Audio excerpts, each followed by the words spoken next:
Praise God, good is the Lord, good is the word of the Lord. Ellen G. White Manuscript, page 20, 1903. Dalay ko ng Diyos, ang Diyos mayo ug ang iya mga pulong bayo. Igsoon higala ani ay tay usa ka tubagon nga argumento o pagatarungan sa mga anti-religion o supak umano sa relihiyon, pero sila mismo doon na sila relihiyon. Pero wala na nila ang kuna o hindi nila inaamin.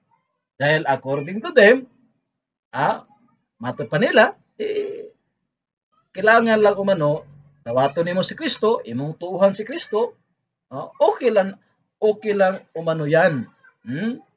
At sabi pa nila, hindi na kailangan ng relihiyon. Mutuo lang ka ni Kristo, aligtas ka na.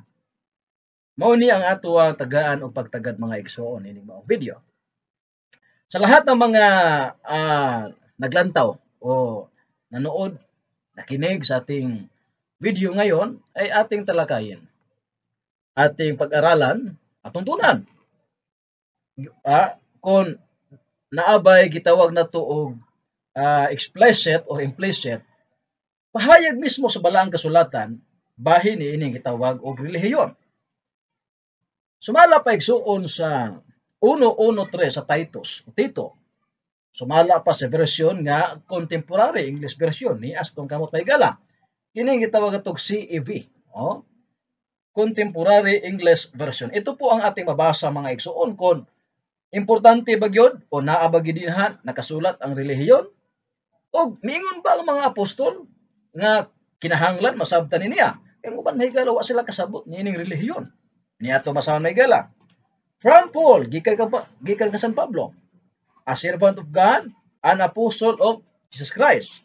I encourage God's own people to have more faith and to understand the truth about religion. So sa kuno, gikan ka San Pablo sulugoon sa Ginoo apostol kang Kristo. Ako nagadasig sa katawan sa Dios nga to have more faith. Gikinahanglan pang dugang pagtuo. And to understand o gikinahanglan nga masabtan. Ang unsa man, the truth about religion.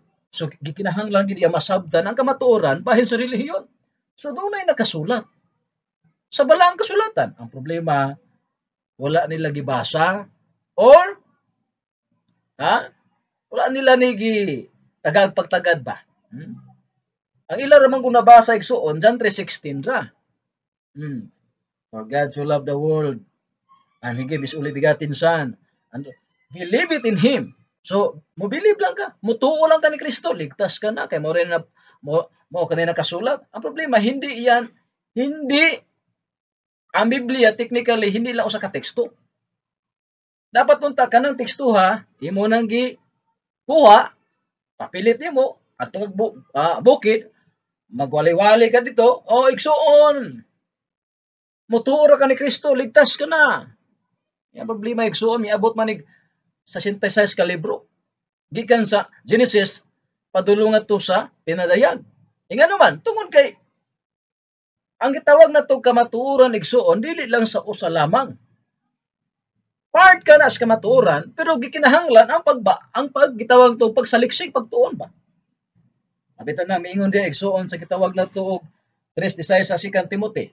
Ang tibuok kasulatan gituga sa Dios. Tibuok gani nagpasabot gikinahanglan ang pagbasa sa daang tugon ug bagong tugon. Tibuok man, di man pikas, tibuok mga kasulatan. Nagpasabot, nagkumpos kini sa daghan nga mga kamatuoran niining gitawag na tog balaang kasulatan. Karon, di kinahanglan man di ay ang gitawag nato og pagsabot sa kamatuoran bahin sa relihiyon. Ang pangutana, nga igsoon, ang mga apostol ba, wala ba sila relihiyon? Yung mga unang mga sumusunod ni Kristo, yung mga apostol, yung mga disciples. Babasahin natin magsunan. Diha sa gitawag na to 3:16 sa unang Timoteo. Mayong malita Biblia, ito atong basahon ito. Sa 3:16 sa unang Timoteo, tanaw na to, basahon na to, wala ba relihiyon ang mga apostol? Ito po ating babasahin mga igsoon. Kung atong basahon. Walay makalimod unsa kadako ang tinago sa atong relihiyon o sa kuno. walay makalimod unsa kadako ang tinago sa atong relihiyon. Ang mga apostol di ay dunay relihiyon. Doon na sila relihiyon kang gigamit ini atong relihiyon. O nga mihinga San Pablo nga kinahanglan masabta ninyo ang relihiyon. Kay sila mismo naa sila relihiyon. Nga naman, kinay lagi mga tao karong panahon nga allergy sa relihiyon. Mo nang kinahanglan makasabot sila niini kay allergy man sila sa relihiyon. Karon, yung relihiyon ba makatabang man ato kini? Makahatag ba natag sunog kaluwasan? Atong basahon ang gitawag natin sunog 4:8 sa 1 Timoteo sa CEV version. Niya atong basahon mga igsoon, no? Sige ngon diri.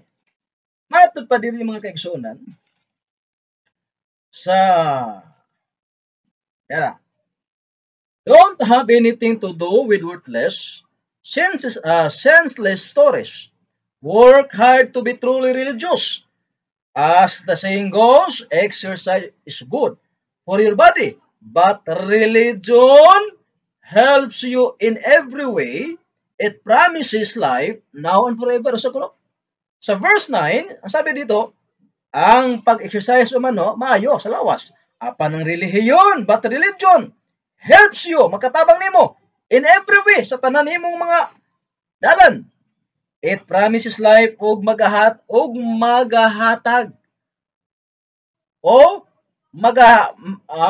it promises life sa tupa yung relihiyon maghatag kini og kinabuhi. Naisaa di ay ang Dios sa mga tao nga naay relihiyon nga sila mahatagag kinabuhi now and forever, karon og hangtos kahangturan. Isa to pa, may kilambigitan sa kaluwasan ng relihiyon. Wa lang nila masabti niining mga anti-religion o supak umano sa relihiyon. Ang ilahar ang yung tuuhan daw ato si Kristo ra gyud.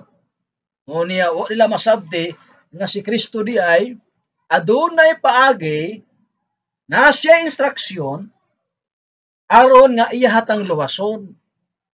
Gigamit ang relihiyon instrumento aron nga magtabang sa mga tao sa ilang mga dalan ug magahatag kini kinabuhi karon og sa hangtod.